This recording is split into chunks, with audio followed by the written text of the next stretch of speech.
भारत गणराज्य की बुलंद आवाज AR न्यूज। मेरे भाइयों, सब जो इधर बैठे हैं सब वाकिफ है कि क्या चल रहा है। नवाब साहब अभी ईडी के कस्टडी में है। ठीक है, वो एक दूसरी बात है। पहले हम जिस चीज के लिए इधर उपस्थित हुए हैं, पिछले कुछ एक साल से लगातार इधर टॉयलेट कम होने की और ये डिलैपिलेटेड टॉयलेट होने की कंप्लेंट्स आ रही थी। उसके पहले एक सर्वे हुआ था जिसमें देवनार कत्ल खाने में टॉयलेट कैंसलेशन का एक प्रपोजल आगे बढ़ गया था। एमसी के म्युनिसिपल कमिश्नर, बीएमसी के म्युनिसिपल कमिश्नर को से 2 बार मीटिंग लेने के बाद ये तय हुआ कि इस लाइन में जितने भी टॉयलेट्स कैंसिल हुए थे उस पर रोक लगाई जाएगी और साहब के फंड से या CSR के थ्रू इधर टॉयलेट बनाने के लिए NOC दी जाएगी। तो फिलहाल हम इधर HUL हिंदुस्तान आज यहाँ पर उपस्थित हम सब लोगों की चहेती सना मलिक शेख साहब मैडम, यहाँ के तालुका अध्यक्ष संजय कांबले साहब, तुफेल खान साहब मुंबई सेक्रेटरी, साजिद खान साहब यहाँ के वार्ड अध्यक्ष, सभी मेरी माँ बहनें, आज यहाँ पर एक छोटा सा प्रोग्राम लिया गया है और ये पीछे मैंने देखा है 3-4 शेड के भी जो माडा ने बनाए हैं हमारे नवाब मलिक साहब के फंड से, और आप लोगों के सामने जो ये शौचालय है ये एक बढ़िया सैंपल भी दिया गया है, एक नमूना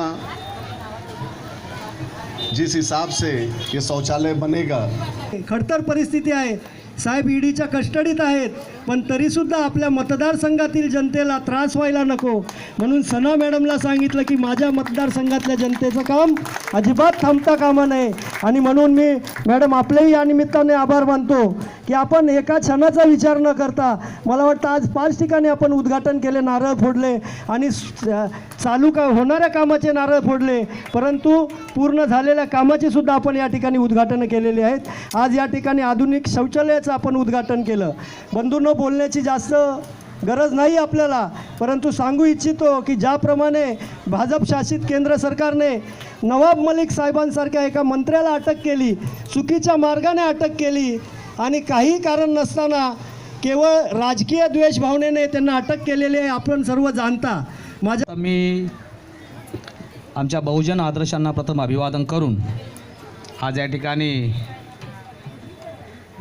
तुमच्या आमचे सर्वांचे लाडके कॅबिनेट मंत्री नवाबभाई यांच्या फंडातून या टाटानगर या ठिकाणी बरेच लोक उपयोगी कामांचा शुभारंभ या ठिकाणी झाला आणि नुकताच सना मलिक मॅडम यांनी आपल्या इथं भव्य असं दुमजली सार्वजनिक शौचालय, एक चांगले अत्याधुनिक सुविधायुक्त त्याचं उद्घाटन केलं आहे। त्या कार्यक्रमाला उपस्थित आदरणीय सना मॅडम, ह्या अनुसूचित नगर तालुक्याचे अध्यक्ष कांबळे साहेब, शिवाजीनगर तालुक्याचे अध्यक्ष नसीमभाई, मंचावर उपस्थित सर्व मान्यवर, उपस्थित बंधू आणि भगिनींनो, नसीमभाई यांनी सांगितल्याप्रमाणे आप बताएंगे आज जो आपने इतना बड़ा बाथरूम का उद्घाटन करे, शायद ही वो गोंडी में कहीं नजर आएगा, क्या कहना चाहिए मैम? भाई, बेसिक सुविधाएं प्रोवाइड करना एक प्रतिनिधि का हक होता है। हक बोल रही, एक प्रतिनिधि का कर्तव्य होता है और हमारी जनता का वो हक होता है कि बेसिक सुविधाएं उनके पास अवेलेबल हो। स्लम्स में यूजुअली टॉयलेट्स और क्या बोलते ड्रेनेज का ही मेन इशू होता है। तो जब इधर टॉयलेट्स कुछ कैंसिल हो गए थे एविएटर के रीडेवलपमेंट के टाइम पे, तो उसकी एक लड़ाई लड़ी गई, काफ़ी बैक टू बैक मीटिंग्स हुई और मीटिंग्स होने के बाद ये NOC हमने मांगी। तो जब हमने NOC मांगी तब हमको NOC अलॉट की गई। फिर हमने उधर सुविधा का मतलब हिंदुस्तान यूनिलीवर के CSR फंड से इधर एक सुविधा टॉयलेट का डिसीजन लिया।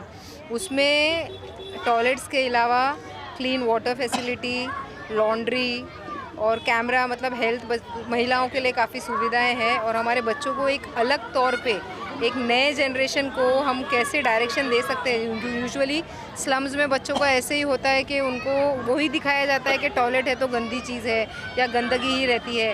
तो एक नए डायरेक्शन में उनको लेके जाके उनकी एक सोच बदलने के लिए एक नई पहल है। सलमान सर क्या कहना चाहोगे, आज किस किस चीज़ का उद्घाटन था, क्या क्या आज कार्यक्रम थे? आज हमारे 140 वार्ड में हमारे जो मंत्री साहब हैं उनके फंड से जो है आज ओपनिंग थी, मुहूर्त था और कुछ काम जो हमने पहले कर चुके हैं उसकी जो है लोकार्पण था, मतलब उसको हैंड ओवर करना था संस्था को। तो ऐसे मतलब 5-6 काम थे ऐसे। तो सबसे पहले तो हम लोग ने जो पार्शनल पे जो हमारा काम हुआ वहाँ गली का जो उसका जो लादी का काम था, इंदिरा नगर में 2-3 जगह पे वही काम था। और 2 काम जो हमने शेड बना के दिए हैं लोगों को, उन संस्था को जो हैंड ओवर करना था उसका लोकार्पण था। और आखिरी जो उद्घाटन था वो सुविधा टॉयलेट का था, जो वहाँ की काफ़ी ज़रूरत है वहाँ की जो जनता है, क्योंकि ख़ास करके जब से स्लॉटर हाउस का जो दीवार का जो काम हो रहा है तो पूरा केना मार्केट से लेकर टाटा नगर वहाँ पे जो है पूरे बाथरूम जो है या तो बंद कर दिए गए हैं या तो वो अभी बंद पड़े या डैमेज हो चुके हैं। तो वो सबसे ज़रूरी काम था जो हमारे मंत्री साहब ने, नवाब मलिक साहब ने जो है करने का जो है आश्वासन दिया था। और आज वो उन्होंने उसी को जो है सना मलिक साहब मैडम ने उसको अंजाम दिया। आएंगे कि क्या ज़रूरत पड़ी जो एक ऐसा बाथरूम जिसमें पानी की और कपड़े धोने की और काफ़ी चीज़ों की सुविधा आपको लगा कि इस जगह पे लगेगा? देखिए, काफ़ी लोग मुंबई में ऐसे लोग रहते हैं जो सिंगल भी रहते हैं, जो सिर्फ काम करते हैं, अपनी फैमिली जो है वो गांव में रहती है। उनके लिए भी ये बहुत आसान हो जाएगा कि मतलब कपड़े धोने के लिए, नहाने के लिए उनको एक जगह मिल जाएगी। और हमारे घर में अक्सर छोटे छोटे घर है, झोपड़ी है, उनमें जो है धोने के लिए पानी के मसले, कभी कभी कुछ ऐसे मसले रहते, तो वो एक बहुत आसान तरीका हो जाएगा। और सबसे मेन ये सुविधा जो है, ये कॉन्सेप्ट इसके लिए है, जैसे कि सनापा ने बताया, सना मलिक जी ने, कि हमारे दिमाग में एक माइंडसेट हो चुका है कि बाथरूम, शौचालय यानी गंदी जगह, उसको जो है माइंड से हटाना है कि ये सुविधा जब क्लीन, उसको हाइजीन बनाना है। लोगों के बच्चों के लिए दिमाग में ये आना चाहिए कि एकदम क्लीन, साफ़ बाथरूम मतलब साफ़ जगह। सर, लोगों के दिमाग से याद है कहीं ये इलेक्शन के लिए एक लॉलीपॉप तो नहीं, ये देखो, ये कोई अभी हमारे मंत्री साहब का, आमदार साहब का अभी इलेक्शन है ही नहीं। अब रही बात ना महानगर पालिका की, तो ये जो आज जो काम हम लोग उद्घाटन किए हैं, इसको जो है हमने वादा जो है आए थे जब भी हमने वादा किए थे। ऐसा नहीं कि उद्घाटन अभी इलेक्शन है तो हम लोग ये कर रहे हैं, ऐसा नहीं है। धन्यवाद। अच्छा, ये बताइए कि अभी जो चीज़ का उद्घाटन किया गया है, जैसे चाली बनाने का, गटर का, कहीं बैठने के लिए स्थान बनाया गया है, तो ये सिर्फ इलेक्शन का लॉलीपॉप है? नहीं मैडम, यहाँ पर जब से मैं रह रहा हूँ, ये हर साल और हर वक्त ये काम होते हुए आया है। जब से नवाब मलिक साहब जीत के आए, हर काम लोग हमारे पास आए कि साहब ये काम ये करना है, और ये काम हमने कराई है और हम करते रहेंगे, क्योंकि हमारे साहब का आदेश है।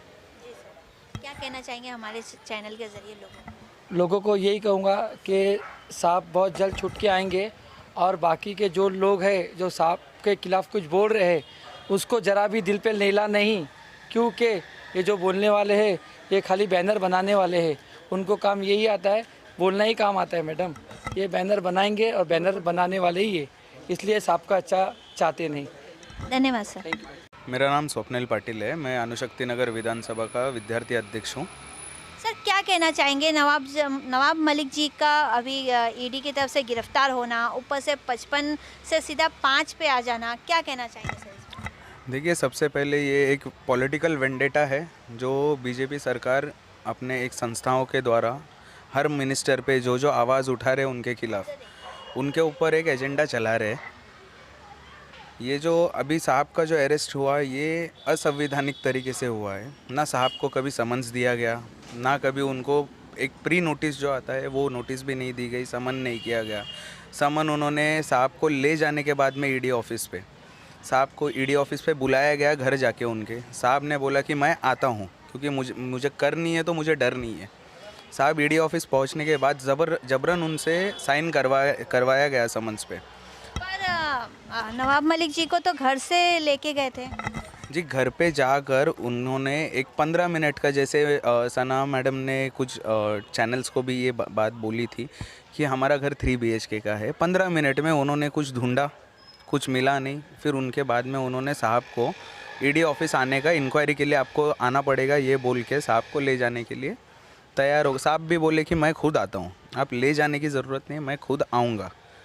वैसे साहब खुद गए वहाँ पे, ईडी ऑफिसर्स उनको लेके नहीं गए। सर क्या कहेंगे आप 55 से 5 का सफ़र? जैसे देवेंद्र फडणवीस साहब ने दिवाली के बाद में मैं बम फोड़ूंगा ये बोल के एक प्रेस कॉन्फ्रेंस ली थी। उस प्रेस कॉन्फ्रेंस के ज़रिए फराज मलिक, नवाब मलिक साहब, इन लोगों पर जो आरोप लगाए उसका ही एक उन्होंने वोकली आरोप लगाए थे। ईडी ने वो पेपर पे छाप के 55 लाख का पहले व्यवहार बताया, वो भी हसीना पारकर से हुआ। नवाब मलिक इन्होंने हसीना पारकर जी को वो पैसे दिए 55 लाख रुपए, ऐसे उन्होंने अपने रिटर्न इसमें आरोप लगाए। उसके बाद में जो हाल ही में जो डेट हुई कोर्ट की, उसमें ईडी ने ये स्पष्ट किया और माफ़ी भी मांगी कोर्ट से कि वो हमारा टाइपोलॉजिकल एरर था, टाइपिंग मिस्टेक हुआ है हमसे, ये 55 लाख नहीं, ये 5 लाख का व्यवहार था।